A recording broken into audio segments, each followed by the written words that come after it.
Pasando la estafeta, continuamos con nuestra última ponencia del día de hoy. Se trata de establecer una relación de ayuda con el paciente, con la finalidad de apoyar, compartir y generar cambios positivos en la situación de pérdida que se vive y así lograr el crecimiento y bienestar del individuo.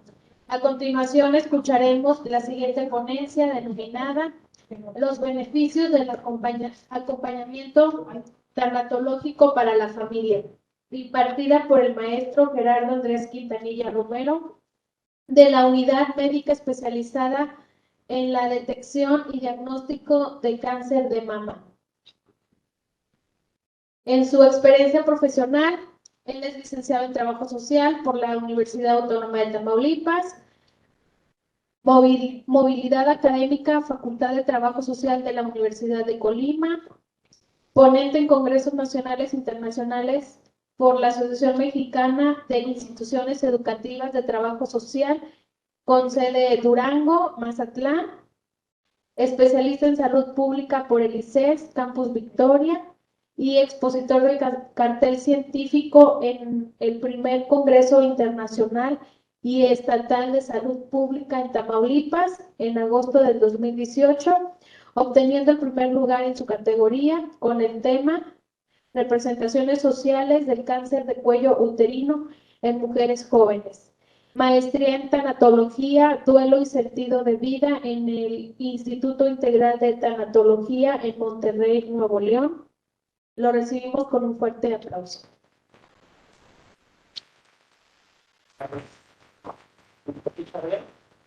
Buenas tardes, yo creo que ya están un poquito cansados. Me gustaría, si me acompañan, solamente levantarnos un momento de la silla. Vamos a mover un poco nuestra energía porque ya mucho tiempo es complicado, ¿verdad? Entonces, solamente ahí donde están, respirar, moverse un poco. Bueno, disponernos, ya es la última ponencia, voy a tratar de hacerlo, pues, no rápido, sino que ir avanzando, ¿verdad? Y al último, si tienen mucha duda, con gusto las vamos hablando. Pues yo soy Andrés, yo soy trabajador social. Y bueno, antes de empezar, agradecer al comité que organiza esta jornada y con mucho orgullo representando esta profesión. Es algo que a mí me llena, me motiva, me apasiona y en algún momento fui compañero y estuve por aquí en el Departamento de Trabajo Social. Por ahí veo varias compañeras. Bueno, quiero felicitarlas de primera mano y felicitar a todos los que son trabajadores sociales. Y bueno, que se den un apapacho, porque la profesión que hacemos es bastante valiosa. Sin demeritar a los médicos, a los enfermeras que están aquí en trabajo social de punta de lanza. Y gracias a esta profesión y a su evolución, es que yo he podido llegar a estar hoy aquí con ustedes. Muchas gracias y bueno, un aplauso para todos.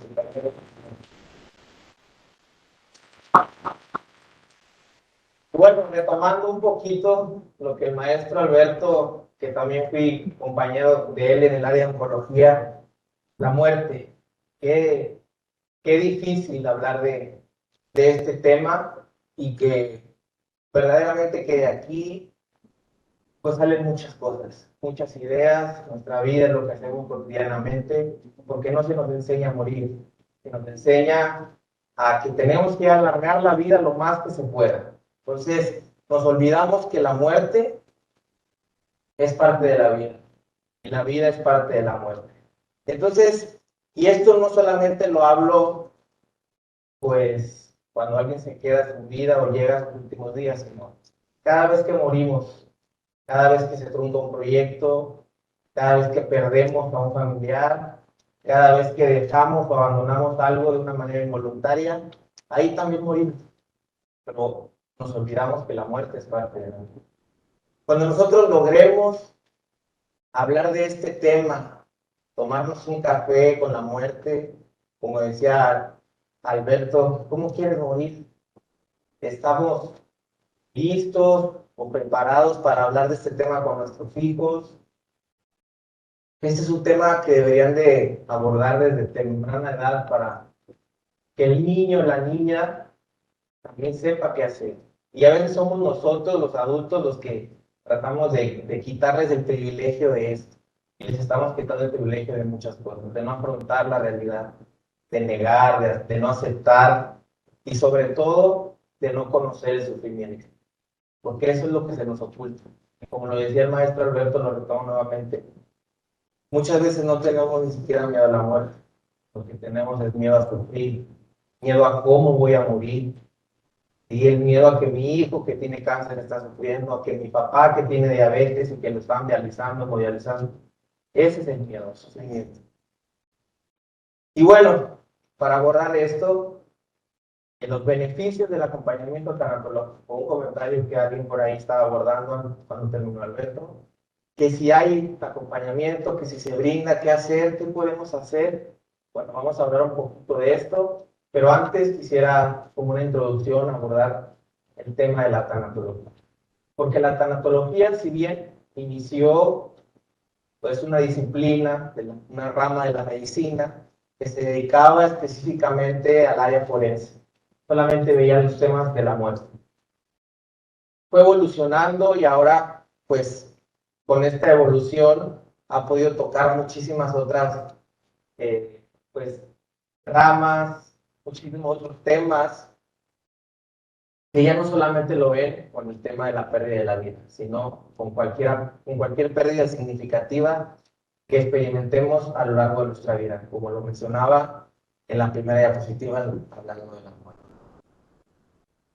¿Cuáles son las metas de la tanatología? Bueno, pues precisamente el brindar un acompañamiento, una cercanía con los familiares del paciente y con el paciente. Lo que es ayudarles o encaminarlos, darles herramientas para que acepten, para que reconozcan la realidad actual, ya sea un diagnóstico o ya sea la pérdida de la vida de un familiar por una enfermedad. Que afronten la pérdida, validen sus emociones. ¿Qué es validar una emoción? Bueno, esa es una de las tareas cuando se elabora un duelo que vamos a tocar un poquito más adelante, pero no es más que poderlas expresar de una manera asertiva. Y asimismo, bueno, pues que aprenda o se adapte a vivir una nueva realidad y a pesar de lo doloroso, de lo triste o del sufrimiento que pudo haber causado esa pérdida o ese diagnóstico de cáncer o ese diagnóstico de diabetes o ese diagnóstico que pudiera estar manifestándose el paciente, pues encuentre un sentido. Y ahorita vamos a hablar un poquito acerca del sentido de vida. ¿Cuáles son las características? Bueno, la principal característica o virtud que tiene que tener un tanatólogo es la empatía. La empatía que más a fondo puede llegar a ser la compasión. Y muchas veces nos enseñan o comúnmente se dice, que ojo, no quiere decir que esté mal. La empatía me pongo en tus zapatos, cuando verdaderamente no. La empatía, hablando desde una inteligencia emocional, es así como yo siento, así como yo la paso mal, así como yo me siento feliz, así como yo me siento enojo, comprendo que la otra persona lo siente, o puede vivirlo, o puede experimentarlo. Empatía es comprender que yo siento y la otra persona también, desde su posición, según a sus creencias, según a sus conocimientos, y con todo ese contexto en el que se desenvuelve cada persona. La empatía y la compasión es precisamente eso, que es como se debe abordar y tratar a un paciente desde un punto de vista, de una perspectiva transformadora. Y bueno, pues la honestidad, ser respetuoso, claro, y la escucha activa, que es una de las herramientas principales para abordar un acompañamiento emocional. Y bueno, el proceso de la intervención de tanatología. Este es como un ciclo en el que se ve inmerso un paciente y si alguien de aquí no ha perdido algo, que levante la mano y yo le doy un premio, pero creo que todos perdemos en algún momento de la vida. Y pérdida es todo aquello de lo que nos desprendemos involuntariamente. Entonces hay muchas pérdidas. Claro que hay pérdidas que pues se reemplazan o pueden suplirse, pero lo que es una pérdida significativa es lo que va a originar un duelo. Y duelo pues es ese proceso natural, normal, sano, que se siente o que se vive cuando perdemos. Cuando perdemos algo que no queríamos perder, cuando perdemos algo que amábamos con mucho corazón, cuando perdemos algo que era muy valioso en nuestra vida. Entonces, hay duelos que son sanos, que se pueden trabajar, que se pueden elaborar de una manera saludable, pero hay duelos patológicos, que son aquellos que ya, por el transcurso del tiempo, la persona sigue en una depresión o cae en un trastorno depresivo, y bueno, ahí ya es más complicado, pero todo esto lo aborda tratando. Es lo que hago yo, es brindar acompañamiento tanatológico en procesos, es un proceso para elaboración de pérdidas, como lo comentaba la señorita que nos compartió el último comentario, cuando a ella le dieron el diagnóstico a su papá, cuando estuvo en todo este proceso, que no tuvieron ni siquiera a lo mejor el tacto o la manera de hacerlo, pues, lo más humanamente posible, y eso distorsiona mucho el proceso. Eso perjudica mucho la atención del paciente y la calidad de vida, así como de la familia. Y bueno, como les comentaba al principio, pues los duelos no solamente se originan cuando alguien muere, sino cuando perdemos de una manera significativa.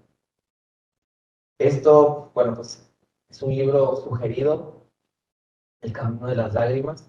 Si alguien tiene la oportunidad y les gusta la lectura, puede encontrar mucha sabiduría en cuanto a duelos, antología, pérdidas, resignificación de pérdidas y sentido de vida. Cuando tenemos un diagnóstico, cuando un familiar se le otorga o se le da un diagnóstico médico, pues los pensamientos son los que nos empiezan a invadir. Y por lo regular, como son términos médicos, como son cuestiones pues un poco difíciles de entender, si escucho la palabra cáncer, ¿qué pienso? Y no los puse de acuerdo, ¿eh? Entonces, ahí es donde empieza la crisis, ahí es donde empieza todo eso que el paciente o familiar va a empezar a vivir. ¿Por qué? Pues puede haber muchos diagnósticos, ¿verdad? Pero este principalmente, que es el quien consulta de tanatología, se ve más cuando un paciente es oncológico. El pensamiento, pues, va a originar emociones, sensaciones. Entonces, si yo pienso por diagnóstico que me voy a morir, mi sensación o mi manera de sentirme va a ser negativa. Y ojo, no es que la muerte sea negativa, pero como lo llevamos a nuestra vida, lo vemos como algo destructivo, como algo malo, como algo, un castigo que me manda la vida por este diagnóstico. Entonces, las emociones empiezan a surgir y son como una avalancha. Por lo tanto, mi manera de actuar, mi manera de conducirme, voy a dejar de cuidarme, voy a perder pues esa fe, voy a estar enojado con la vida, voy a perder el sentido de la vida, y pues mi resultado va a ser trastorno depresivo, trastorno de ansiedad, trastorno de estrés, que esto no solamente lo vive el paciente, sino que este ciclo se vive de manera grupal, con la familia o con las personas más cercanas.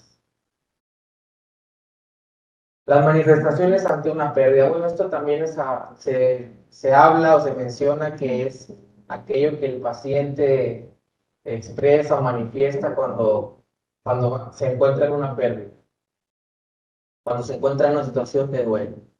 La negación, no acepta el diagnóstico, sea el que sea, ¿verdad? Si es el paciente o si es el familiar.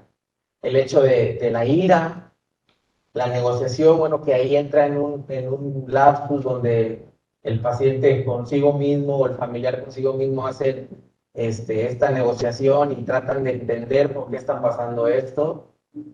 La depresión, que esto ya es un trastorno de la tristeza. Y al final, o bueno, por lo regular se menciona al final, pero hay muchos pacientes que se les diagnostica y tienen una aceptación. Tienen mucha resiliencia, aceptan y afrontan que pues es un momento, es algo que tenía que pasar o es algo que porque se descuidó, etcétera. Entonces parten de aquí y su proceso hacia adelante, hacia su tratamiento, es diferente. Pero hay pacientes que empiezan aquí, en la ira, hay pacientes que se tardan muchísimo Y la negación, que es lo que hace, lo que comúnmente se ve, es que rechazan el tratamiento, dejan de atenderse y siguen peleándose con esta realidad, ¿sí? Y no es que quiera decir que esto vaya de inicio a fin o que todas las tenemos que manifestar. Un proceso de duelo de acuerdo a las condiciones, a los conocimientos, al contexto de la paciente o el paciente o las familias en inmersa, pues van generando esa resiliencia, esa flexibilidad que les va a permitir pues avanzar en su tratamiento o acompañar a su familia cercana. Bueno, pues todas estas son emociones que se pueden vivir o experimentar en un proceso cuando el paciente o el familiar es diagnosticado por una enfermedad y que todas estas emociones son sanas. Sin embargo, si yo vivo en ira, voy a causar algo patológico. Y algo que comentan los pacientes es que no me puedo enojar y hablan mucho de Dios, no me puedo enojar con Dios. ¿Por qué no? Enójate, saca ese enojo, esa ira que no se convierta en algo patológico. Cuando viven un proceso de acompañamiento emocional, los pacientes no se les inhibe ni se les anula en una emoción, cualquiera de estas. ¿Sí? Al contrario, se les aborda, se les pregunta, se les cuestiona con quién estás enojado, en dado caso que exista la ira o el enojo, por qué sientes culpa, por qué sientes pánico.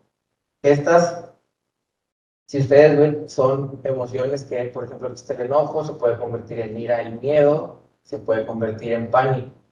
Sí, aquí lo importante es saber llevar al paciente y al familiar para que elabore estas emociones, como lo decía a un principio, para que valide de una manera asertiva y pueda expresarlas y pueda avanzar, ya sea que sea cuidador del paciente que está diagnosticado o el mismo paciente puede avanzar en su tratamiento, depende el estadio, depende el momento de la enfermedad del paciente. Y bueno, cuando se elaboran estas pérdidas o cuando un paciente es diagnosticado, no solamente perdió la salud, sino que muchas veces perdió también el trabajo, tuvo que dejar de hacer muchas cosas y surgen un montón de pérdidas y un montón de pérdidas derivadas de esa enfermedad y pues cuando se expresan, se validan, se trabajan esas pérdidas, se trabajan esas emociones de forma efectiva, podemos encontrar pensamientos más flexibles, pensamientos que a pesar de lo duro que pudiera ser un diagnóstico de la enfermedad que sea, pudiera encontrar algo que lo ayude, que lo motive, que le brinde un poquito de estabilidad para continuar con su proceso.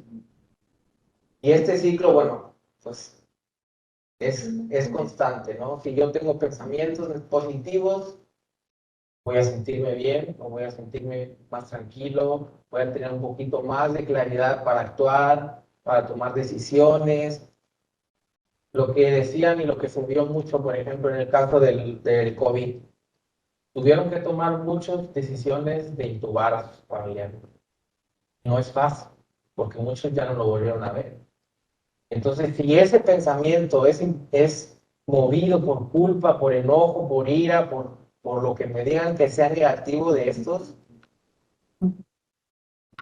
la paciente o el familiar del paciente se puede estancar, puede caer en una depresión, puede caer, inclusive ahora que hay muchos casos de suicidio, puede llevar a un trastorno o algo que sea completamente destructivo. Entonces, por eso debemos originar pensamientos en primer lugar buenos o asertivos o de una manera que no me cause culpa, que no me culpe a mí por tomar una decisión con mi familia. Y bueno, este ciclo pues irá, conforme vayamos pensando, sintiéndonos, vamos a tener resultados. En un proceso de enfermedad o un proceso de acompañamiento a un familiar, solamente queremos esto, nos enfocamos mucho en esto, en el resultado, en el que ya quiero que esté bien, en el que no quiero que sufra. Pero bueno, Hay muchas cosas que no podemos controlar de la enfermedad y tenemos que trabajar en lo que sí podemos controlar, que son nuestros pensamientos, que va a derivar a todo eso que se ve. Y bueno, pues el beneficio de un acompañamiento tanatológico, pues trabajamos de la mano para dar buenas o cómo dar malas noticias. Perdón.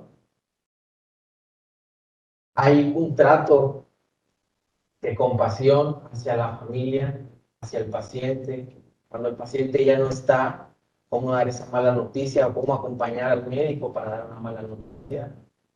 Me ha tocado estar aquí precisamente en este hospital acompañando a pacientes oncológicos, a pacientes de hemodiálisis que están internados y es duro, pero es de gran satisfacción escuchar a un paciente decir que disfrutó su vida, que le transmita eso a su familia, que él repite que los estima, que los quiere, y todo eso, cuando hay un acompañamiento familiar o con la familia posterior a que el paciente oncológico no está, nutre mucho y ayuda y permite que la familia acepte, que la familia no se pelee, que la familia trate de afrontar y reconocer esa pérdida como algo que es parte de la vida. Bueno, pues dar información actualizada acerca de qué saben de la enfermedad, esto, los temas del tema de la muerte, pues también el hecho el acompañamiento tanatológico cuando está el paciente, pues también tratar de hacer la mediadora entre el médico, enfermera, paciente, familiar. ¿Para qué? Pues para que haya una comunicación, para que se respete sobre todo las decisiones del paciente y que muchas veces esto se convierte en algo que le llaman conspiración del silencio, que ahí tiene diferentes panoramas. Primero, el paciente no quiere que la familia sepa lo que tiene. Y es una constante y nosotros no podemos obligar al paciente, pero en un acompañamiento tanatológico se le trata de darle herramientas, se le trata de explicar para que acepte y afronte a su familia, siempre y cuando él quiera. No es algo que se le imponga, es algo que se le tenga que precisamente actuar. La otra es cuando el doctor le dice a la familia, su paciente tiene cáncer, su paciente tiene VIH, su paciente tiene una etapa terminal. Ahí también surge la conspiración del silencio, porque ahora es la familia la que no quiere decirle, es que mi mamá no va a aguantar la noticia, o es que mi papá no se va a poner mal. Y siempre es algo que lo apropiamos en ese caso. ¿Por qué? Porque yo no quiero que él sufra. Entonces, eso es algo que tenemos o como tanatólogos, como acompañamiento emocional, una tarea muy valiosa porque se da mucho. Se da mucho y sobre todo en una cultura mexicana, que es la mujer una naturalmente protectora y los hombres también tienen una cuestión de sobreprotección. Entonces, cuesta mucho trabajo, sobre todo trabajar con esa cuestión cultural, está muy arraigada y pues en el tema de la muerte es complicadísimo. Bueno, pues el hecho de brindar un espacio seguro para que sí surja la confianza, para que se puedan abordar estos temas del diagnóstico, de qué quieres hacer, bueno, si te mueres, ¿qué quieres? O qué vamos a hacer con papá si se muere, y todos esos temas, ¿no? Que se pueden tocar, sobre todo en una etapa de una enfermedad terminal, ¿sí? Pero en una etapa de una enfermedad, o a lo mejor que sea diabetes, hipertensión, pues todos esos temas irlos tocando en un espacio seguro. Escuchar al paciente, escuchar qué quiere, escuchar a la familia también, porque muchas veces la familia hay el patriarcado, un matriarcado, y ahí es donde tenemos que poner mucho ojo y saber manejar la información, porque se puede distorsionar. Todo esto, validar emociones, respetar las creencias, la toma de decisiones para que no exista culpa. ¿Sí? Tuve un paciente que su sus familiares ya no aceptaron una quimioterapia porque ya no la iba a aguantar, pensando ellos, ¿verdad? Pero se pudieron poner de acuerdo entre el paciente, el doctor y el familiar y no le dieron las quimios. El paciente muere recientemente, que vi a la familia, ahora hay culpa porque no se le dio la quimio.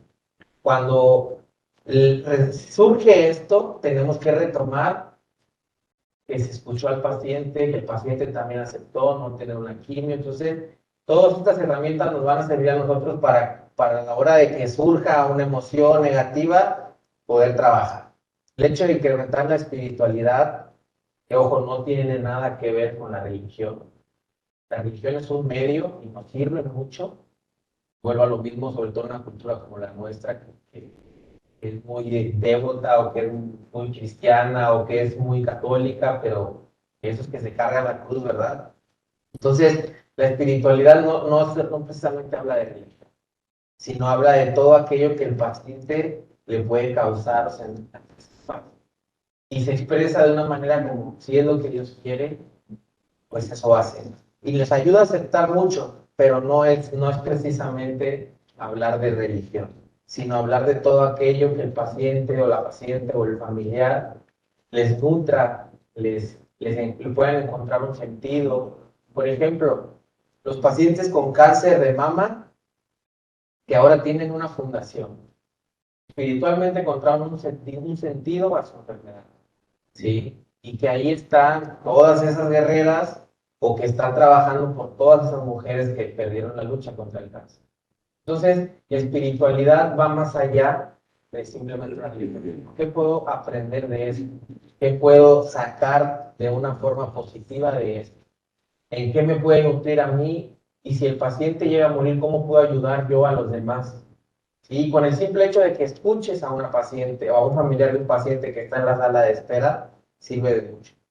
Entonces, espiritualidad va en algo que se permita al paciente nutrir su alma, que se permita al paciente estar en paz, que se reconcilie consigo mismo, que si él quiere hacer algo y está en una etapa de su vida donde puede hacerlo, ayudarlo, motivarlo y darle permiso de hacerlo. Y bueno, pues el otro de los beneficios, generar cambios positivos, tener una visión diferente en cuanto a su situación o pérdida. Las tareas del duelo, bueno, pues esto es un caminar que lo podemos encontrar y que es uno de los beneficios principales del acompañamiento tanatológico, tanto como para un paciente como para la familia. Lo primero es reconocer el valor de lo perdido y aceptar la pérdida. Reconocer la pérdida. Vivir el hoy, qué está pasando por mi vida hoy. Estoy perdiendo algo muy valioso. Por ejemplo, la salud. O mi papá está perdiendo algo muy valioso, que es la salud, que es su estado físico. Otra de las tareas, bueno, es para aceptar, no es nada más decir lo acepto y hay que trabajar, hay que hacer muchas cosas, hay que estudiar el caso, hay que apoyarnos con psicología, hay que apoyarnos con el área correspondiente, con trabajo social, con los médicos. Otra de las tareas, bueno, validar y expresar las emociones, ya lo mencionamos, aprender a vivir sin lo perdido o adaptarse a esta nueva realidad, en dado caso de que sea un diagnóstico o que sea una persona que le amputaron una pierna, una persona que perdió la vista, a una mujer que le quitaron un seno, a una mujer que le quitaron una matriz y que a lo mejor todavía quería tener hijos. Entonces son muchos duelos que se pueden originar por un diagnóstico. O la familia puede también originar muchísimos duelos en base a que su familiar está padeciendo una enfermedad. Y recolocar emocionalmente y espiritualmente lo permite, que es lo que les mencionaba, lo que hablaba de la espiritualidad. Bueno, pues reconocer la pérdida, que les comentaba, no es fácil, pero cuando nosotros trabajamos, logramos hacer que el paciente o el familiar acepte, que reconozca y que se reconozca vulnerable, que se permita sentir todas esas emociones, podemos partir para llevar un acompañamiento tanatológico de una manera. Validar las emociones, no reprimirlas. El hecho de que nos digan, ay, no estés triste, no tengas miedo, tú eres fuerte, tienes muchas otras cosas por qué agradecer. Esas palabras tal vez tengan muy buena intención, sobre todo si vienen de alguien cercano, mas sin embargo en un proceso de duelo que es único, es individual, no sirven. ¿Sí? No sirven, ¿por qué? Porque lo que tú me digas a mí no me hace sentir bien. Y que si yo quiero una respuesta, porque a mi mamá le dio cáncer, porque a mi papá le amputaron una pierna, lo que me diga hasta clínicamente y el doctor me saque todo su libro, no me va a sentir mal. Yo quiero una respuesta que no me llene, que a mí me, y no la hay. Entonces, tenemos que expresar precisamente eso.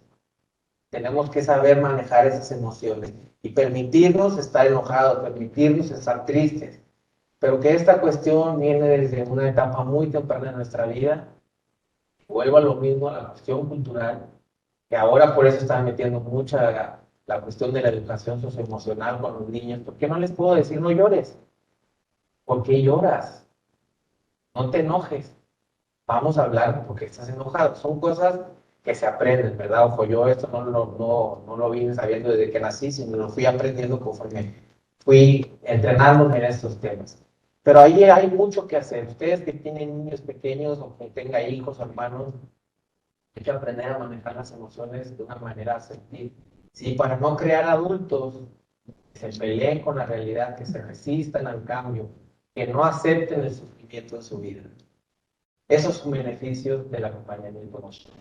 Y así como se dan adultos, se dan adolescentes, se dan niños. Y la mejor intervención que yo pueda tener es con lo mismo. Porque él a veces me hace cambiar también, me parece.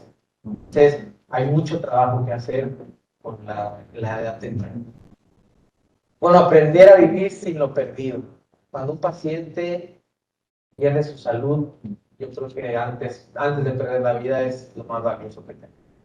Y nos lo dejó claro la pandemia. Perdimos ese estado de salud a nivel global y perdimos todo. No sabíamos estar en casa, hubo muchos divorcios, hubo muchos suicidios, hubo mucha violencia, hubo mucho abandono escolar. Y nos quitaron solamente una cosa, pero perdimos y perdimos y perdimos y perdimos. No supimos qué hacer con tanto estando en casa. Entonces, eso nos vino a dejar claro, el país en tema de salud, conforme a las enfermedades crónicas, estamos perdidos. La mayoría de los mexicanos que murieron por COVID no fue por COVID, fue por una enfermedad asociada. Y las más asociadas fueron obesidad, hipertensión, diabetes y bueno, enfermedades oncológicas, cardiopatías, etc. Pero eso nos tiene que llamar poderosamente la atención, porque no fue el COVID lo que nos mató, sino todas las emociones, todas las enfermedades no tratadas, que nos hace falta mucha cultura. Entonces, cuando perdemos la salud, tenemos que aprender o reaprender a hacer algo con eso. Si es un diagnóstico terminal, ¿cómo lo quiere llevar? O si no sé, hay profesionales como el licenciado Alberto, hay profesionales como el licenciado de trabajo social que nos pueden orientar a dónde ir, con qué dirigirnos. Los doctores también, que nos ayude a despejarnos un poco de dudas, tener claridad y poder tomar decisiones. Entonces, ir adaptando a esta nueva realidad. Y bueno, recolocar emocionalmente o espiritualmente lo perdido. El hecho de poder abordar esta pérdida. Se murió el familiar, ¿cómo lo voy a sanar? ¿Cómo voy a llevar mi duelo? ¿Cómo voy a trabajar esta pérdida? Porque si se murió mamá, tal vez era la mujer que era el sustento del hogar. Entonces, se pierde otra cosa. Y se pierde y se pierde. Entonces, tratar de no ver solamente lo perdido, sino qué voy a hacer con eso. Tratar de trabajar, de elaborar. Y hay muchas cosas que se pueden hacer, que se pueden brindar. No sé si alguien de aquí haya ido a un acompañamiento tanatológico, pero lo pueden encontrar. Lo pueden encontrar con un acompañamiento de psicología que también el hospital lo tiene. Y bueno, pues las cuestiones de la espiritualidad, agradecer. Esta es una palabra clave y no solamente para una enfermedad o un proceso de duelo. La cultura, como ya lo mencioné, es gracias a Dios, siempre, o la mayoría de las veces. O gracias a la familia, o a los hijos, o al que ha estado ahí, ¿no? Pero nos olvidamos de a quien le tenemos que agradecer en principal momento es a nosotros. Por lo que sea que hayamos pasado, por lo que sea que hayamos superado, por lo que sea que a pesar de que estamos mal, aquí estamos. Y estamos constantemente, una tras otra tras otra. Pero si esto de la gratitud yo lo puedo manifestar algo más o algo mayor, se potencializa. Si yo agradezco por esta enfermedad, si yo agradezco por este momento que estoy viviendo con mi familiar, vamos a crecer en gratitud. Vamos a tener la herramienta para superar, para aceptar, para reconocernos vulnerables, para poder, digamos, hablar de este tema sin caer en una situación de depresión, en una situación de pánico. Y el hecho de perdonar también es una palabra bastante fuerte, pero que ayuda muchísimo a vivir un proceso de duelo. A vivir un proceso de duelo principalmente con uno mismo y si es de manera familiar, de manera colectiva. Bueno, y pues, ¿qué se hace, qué se aprende en un acompañamiento tanatológico? Son algunas de las dinámicas que se tiene para trabajar en una terapia, porque es una terapia, ¿sí? De acuerdo a cada paciente, de acuerdo a los recursos de cada persona, podemos elaborar nuestras pérdidas hacia esto. Es como un manual, si ustedes lo quieren ver. No todas se usan, no es de una por una, ni de acá a acá. Pero si yo logro conocer a un paciente o a una familia que aceptó en primera instancia la enfermedad, un proyecto de vida, ¿sí? ¿Por qué voy a hacer a partir de hoy? ¿Cuál va a ser mi proyecto de vida? ¿Sí? Como familiar, como paciente. Y todas estas cuestiones, la dinámica de los 4 perdones, el hecho de la inteligencia emocional, que es aprender a reconocer las emociones, si hay emociones que están pues reprimidas desde edad temprana también, es desaprender y aprender a hacerlas o a validarlas y expresarlas de una manera asertiva. La silla vacía, el hecho este es un ejercicio que me gusta mucho, que el paciente se pone a platicar con la enfermedad, que el paciente se pone a platicar con esa pierna que le quitaron o con esa mama que le quitaron. Entonces, esto no solamente debería de ser en una enfermedad terminal, una enfermedad como la diabetes, sino en una enfermedad, bueno, no sé si aquí hay estudiantes de trabajo social, pero hay muchas cosas que se pueden hacer. Esto llevarlo a más y más lugares. Un acompañamiento emocional con una mujer que perdió a su bebé, solamente su bebé no nació, clínicamente no se pudo hacer nada y no hay quien la acompañe. Y no solamente es el bebé, sino todo aquello que viene de la mano con eso. Entonces, este es un proyecto, el hecho de las personas que no sabían que le habían amputado una pierna, y no les acompañan, el hecho de la persona que necesita un trasplante, pero no sabía o no saben cómo decírselo, cómo lo va a abordar la familia, sobre todo cuando son menores. Entonces, hay muchos temas, digo, tanto para enfermería, pero yo un poco más a trabajo social, porque es el área en la que me gusta estar y en donde mis investigaciones las he hecho. Y lo valioso que es la tanatología, lo valioso que es el acompañamiento emocional, la elaboración de duelos, el ver la muerte como parte de la vida, de igual manera. La vida es parte de la vida. Pues, por mi parte es todo. Me gustaría escuchar si hay alguna duda. Con mucho gusto la podemos comentar. Gracias.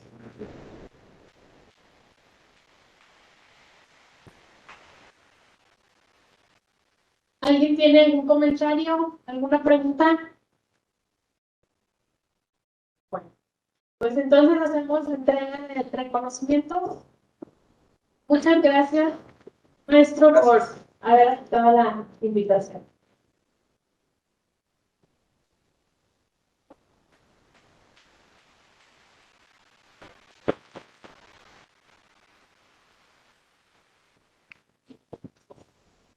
Bueno, pues agradecemos su participación y la asistencia en este día. Los esperamos mañana, 8:30 de registro. Muchas gracias.